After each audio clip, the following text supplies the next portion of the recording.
when we study Kemetic science, we're talking about Asar resurrecting. We're talking about Osiris, which is the Greek name for Asar, resurrecting. When people say that Jesus is the reason for the season, we're dealing with a numerical value, numerical number for the sun. Because when you study the Greek, because Jesus is a Greek word, when you study the numerical value of the Greek word Jesus, you get 888, you get 3 8s, which is the numerical value for the sun. Okay. Now, when we're dealing with Jesus and Asar, we're also dealing with Nimrod, and we're also dealing with Lazarus. Okay, because Lazarus is just another story, another interpretation. You get 888, you get 3 8s, which is the numerical value for the sun. Okay. Now, when we're dealing with Jesus and Asar, we're also dealing with Nimrod, and we're also dealing with Lazarus, okay?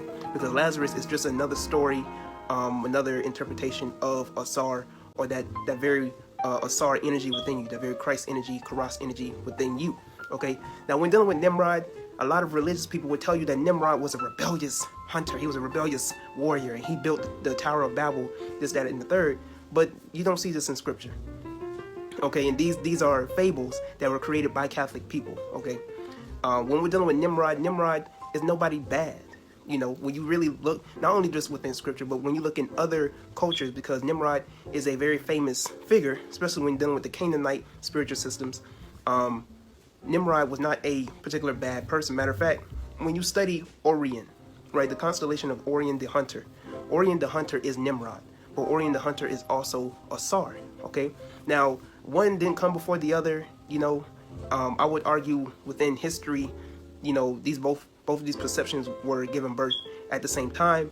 So Orion the Hunter is Nimrod the Hunter. Okay, now you have a lot of similarities even within their stories, but of course you have different perceptions, you have different storylines and so on and so forth, because the story is not really what matters as opposed to the very perception of what it symbolizes concerning your inner being, okay, concerning astrology as well.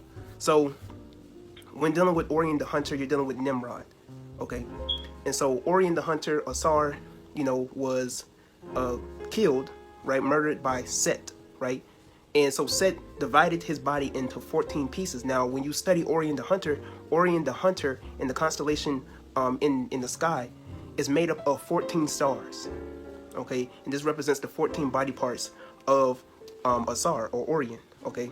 Now, Orion's belt, like I said before, if I haven't said it before, I say it right now, that Orion belt is made up of the 3 wise men, or the 3 kings, that is following the North Star, which is Sirius, all right?